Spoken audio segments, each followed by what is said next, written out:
Allahabad university के एक assistant professor अपनी एक छात्रा को फ़ोन करते हैं कि आओ मैं पार्क में हूँ, कुछ काम है।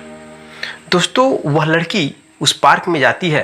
पार्क में जाने के बाद वह प्रोफेसर कहता है ऐसा है, यहाँ पे बहुत सारे लोग हैं, कोई देखेगा तो हमें गलत समझेगा, इसलिए मेरा रूम बगल में है और चलो वहाँ पे कुछ पेपर संबंधी काम है। दोस्तों ये शब्द सुन करके वह लड़की सोचती है यह हमारे टीचर हैं, प्रोफेसर हैं, पढ़ाते हैं हमको, इस वजह से वो मना नहीं कर पाती है और वो अपने प्रोफेसर के साथ उनके रूम पर चली जाती है। दोस्तों रूम में जाने के बाद वहाँ पे केवल प्रोफेसर और वह लड़की थे।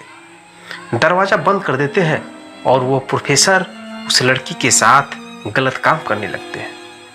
लड़की मना करती है लेकिन डरा कर धमका कर तुम्हारा नंबर कम कर देंगे, तुम्हारा नाम काट देंगे, ऐसे डरा धमका कर उसके साथ शारीरिक संबंध बनाने लगते हैं और लड़की मजबूर होकर रोने लगती है, लेकिन वह कुछ नहीं कर पाती है। दोस्तों उसके साथ ऐसा घिनौना काम करते हैं कि उसकी तबीयत खराब हो जाती है। मेरे दोस्तों यह कहानी जब सोशल मीडिया पर वायरल होती है तो सबके रोंगटे खड़े हो जाते हैं। तो आज मैं जो आपको सच्ची घटना सुनाने वाला हूँ, यह सच्ची घटना ऐसी है जो लोगों के पास पहुँचने के बाद लोग सोचने पर मजबूर हो जाते हैं कि जो टीचर, जो प्रोफेसर एक स्टूडेंट को पढ़ाकर लिखाकर आगे बढ़ाता है, आगे रास्ता दिखाता है, और वही इतना गंदा काम कैसे कर सकता है। तो क्या है इस कहानी के पीछे की सच्चाई, चलिए हम आपको विस्तार से बताते हैं। नमस्कार दोस्तों, मैं हूं संतोष, आप सभी का स्वागत करता हूं अपने इस YouTube चैनल में। मेरे दोस्तों आज की जो सच्ची घटना मैं आपको बताने वाला हूं, यह सच्ची घटना उत्तर प्रदेश राज्य के इलाहाबाद की है। दोस्तों इलाहाबाद के जो यूनिवर्सिटी है उसमें एक प्रोफेसर है जिनका नाम अजय कुमार सागर है। वो प्राचीन इतिहास के और पुरातत्व विभाग के असिस्टेंट प्रोफेसर है। मेरे दोस्तों उनकी यूनिवर्सिटी में BA फर्स्ट ईयर में एक लड़की पढ़ रही थी जिसका नाम प्राची है। प्राची BA फर्स्ट ईयर में पढ़ रही थी और काफ़ी सुंदर, स्मार्ट थी। जब भी वो पढ़ने आती थी और जब भी वो प्रोफेसर पढ़ाता था तो उसकी गलत नज़र उस लड़की पे बार बार जाता था। इस वजह से हर वो प्रयास करता था कि उस लड़की के करीब मैं कैसे पहुंचूं। दोस्तों धीरे धीरे पढ़ाते पढ़ाते वह उस लड़की का नंबर कहीं से ले लेता है। नंबर लेने के बाद वो प्रोफेसर उस प्राची को फ़ोन करता है और कहता है प्राची, मैं तुमसे बहुत ही प्यार करता हूँ, तुम बहुत अच्छी लड़की हो, तुम बहुत सुंदर हो और तुम्हें 3 दिन का मौका देता हूँ और तुम मुझसे प्यार करोगी नहीं करोगी, जवाब देना। मेरे दोस्तों उस प्रोफेसर को अपने आप पर घमंड था कि मैं एक प्रोफेसर हूँ यूनिवर्सिटी का, इस वजह से वह लड़की इनकार नहीं करेगी।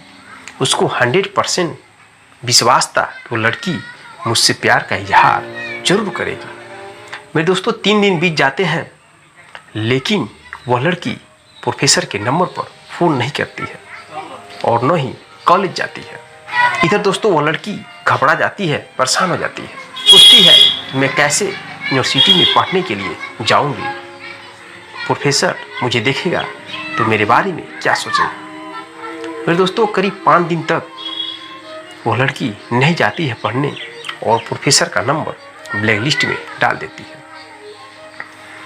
वह एक दिन पढ़ने के लिए यूनिवर्सिटी जाती है और पढ़ करके फिर अपने घर चली जाती है, लेकिन प्रोफेसर उसको नहीं देख पाता है। इधर दोस्तों प्रोफेसर बहुत ही परेशान हो जाता है, उसके प्यार में दीवाना हो जाता है। एक दिन प्रोफेसर दूसरे नंबर से प्राची को फ़ोन करता है और फ़ोन करके कहता है कि प्राची तुम कुछ बताई नहीं, तुम मुझसे प्यार करोगी कि नहीं करोगी।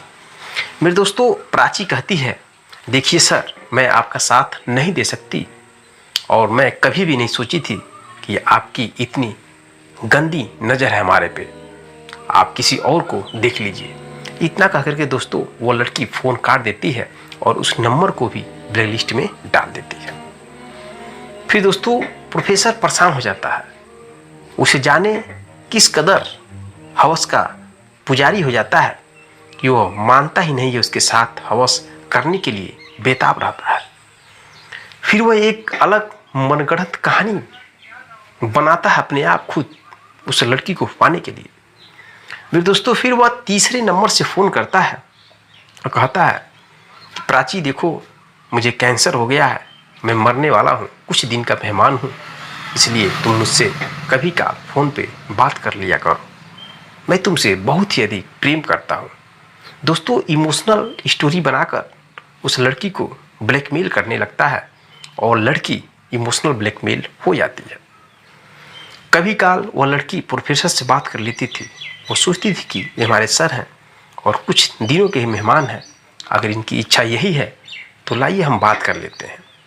इस कदर धीरे धीरे वह लड़की उस प्रोफेसर से बात करने लगती है और एक दिन वो प्रोफेसर एक पार्क में उस लड़की को फ़ोन करता है, कहता है प्राची तुम इस पार्क में आओ और मैं तुम्हें देखना चाहता हूँ। दोस्तों, प्राची बिना डरे ही उस पार्क में चली जाती है। पार्क में जाने के बाद प्रोफेसर कहता है देखो यहाँ पे बहुत सारे लड़के हैं, कोई देखेगा तो हमें गलत समझेगा, इसलिए चलो तुम हमारे रूम पे मात्र 5 मिनट रहना और फिर वहाँ से चले जाना। मेरे दोस्तों, लड़की चली जाती है प्रोफेसर के साथ प्रोफेसर के रूम पर। मेरे दोस्तों, प्रोफेसर उस प्राची को कुछ कागज़ दे देता है और कुछ उस पर लिखना होता है, वह लिखने लगती है। इसके बाद प्रोफेसर उस लड़की के शरीर पर हाथ फेरने लगते हैं।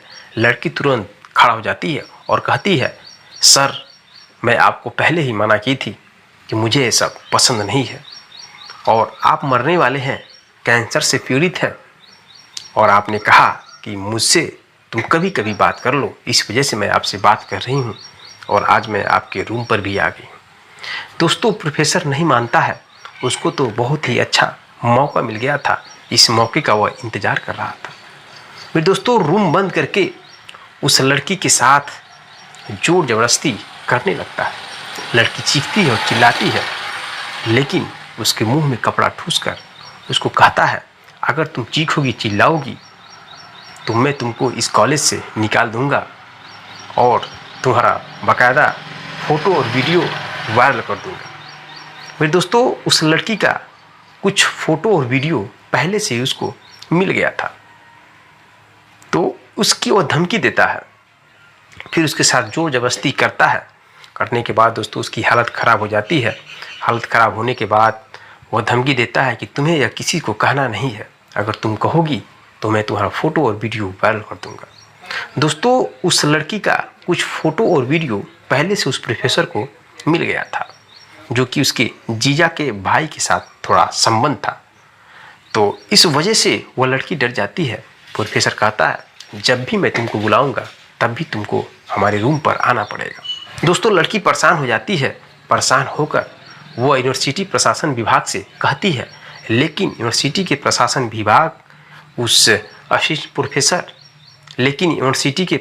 विभाग उस असिस्टेंट प्रोफेसर अजय कुमार सागर पर कोई कार्रवाई नहीं करते हैं।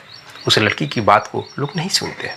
फिर वो नज़दीकी ही कर्नलगंज थाने में जाकर रिपोर्ट दर्ज कराती है, लेकिन दोस्तों उस थाने के जो पुलिस है वो भी लोग इस पर कार्रवाई कोई नहीं करते हैं। फिर वह थक जाती है, हार जाती है और वह सोशल मीडिया का सहारा लेती है। जब सोशल मीडिया पर सहारा लेती है, जब वो वीडियो वायरल होता है, तब दोस्तों जो कि प्रशासन विभाग उस पर एक्शन लेती है और एक्शन लेकर उस प्रोफेसर अजय कुमार सागर की जांच होती है। जांच होने के बाद दोस्तों पता चलता है कि सच में प्रोफेसर उस लड़की के साथ बहुत गंदा काम किया है और जोर जबरदस्ती के साथ उसको रूम पर बुलाया और उसके साथ घिनौना काम किया है। इसके बाद उस पर 370 का केस दर्ज कराया जाता है। केस दर्ज कराने के बाद दोस्तों उनको जेल में बंद नहीं किया जाता है, क्योंकि लड़की बहुत ही गरीब थी। जेल में बंद नहीं किया जाता है और उस लड़की को सांत्वना दिया जाता है कि इस पर एक्शन कड़ी से कड़ी लिया जाएगा, लेकिन मेरे दोस्तों कुछ हो नहीं पाता है। तो यह रही दोस्तों उस प्रोफेसर की कहानी और उसकी स्टूडेंट लड़की की कहानी। फिर दोस्तों आप टीचर हैं, आप प्रोफेसर हैं यूनिवर्सिटी के, आपके अंडर में अलग अलग उम्र के लड़के और लड़कियां पढ़ने आते हैं। आप उनके गुरु हैं, उनको पढ़ाकर लिखाकर अच्छा रास्ता दिखाते हैं, और आप ही गुरु अपने स्टूडेंट के साथ इतना घिनौना काम करेंगे तो इस समाज का क्या होगा, इस समाज पे असर क्या होगा। मेरे दोस्तों, आजकल ऐसी घटना बहुत तेजी से घट रही हैं, इसलिए मैं उन सभी भाइयों बहनों बच्चों को एडवाइस देना चाहता हूं कि आप जिस भी टीचर के साथ घुल मिलकर रह रहे हैं, जिस भी टीचर के कोचिंग में पढ़ रहे हैं, तो उनकी गंदी नज़र से बचने का प्रयास करें, क्योंकि ऐसी घटना बहुत तेजी से घट रहा है। आपको अपने अंडर में करके बहलाकर फुसलाकर आपका शोषण करने लग रहे हैं। मेरे दोस्तों, जो भी ये कहानी देख रहे हैं, इस कहानी से सीख लेकर आप अपने बच्चों को यह सीख जरूर दें। और कोई भी टीचर अगर लड़कियों को चाहे लड़कों को जो भी टच करता है, बैड टच या गुड टच, तो उस बारे में आकर घर पे उनको कहना जरूर चाहिए कि पापा या मम्मी, हमारे जो सर पढ़ाते हैं और मुझे अलग तरीके से टच कर रहे हैं। अगर आप इस चीज़ को वहीं पर दबा देंगे तो फिर वह टीचर आपके साथ गलत काम करने लगेगा। दोस्तों, इस तरह से मैं कहना चाहूँगा उन सभी टीचरों को जो कि आप एक टीचर हैं, आपकी उपाधि बहुत बड़ी जगह पर रखा गया है, आप गुरु हैं। भगवान से पहले गुरु को ही माना जाता है। कहा जाता है कि भगवान तक रास्ता दिखाने का मार्ग गुरु ही बताता है। जब आपको इतना अच्छा पोस्ट दिया गया है समाज में, तो आप इतना गंदा काम करके गुरु की महिमा को क्यों शर्मसार कर रहे हैं। दोस्तों, मिलते हैं नेक्स्ट वीडियो नेक्स्ट कहानी के साथ। तब तक के लिए जय हिंद, जय भारत।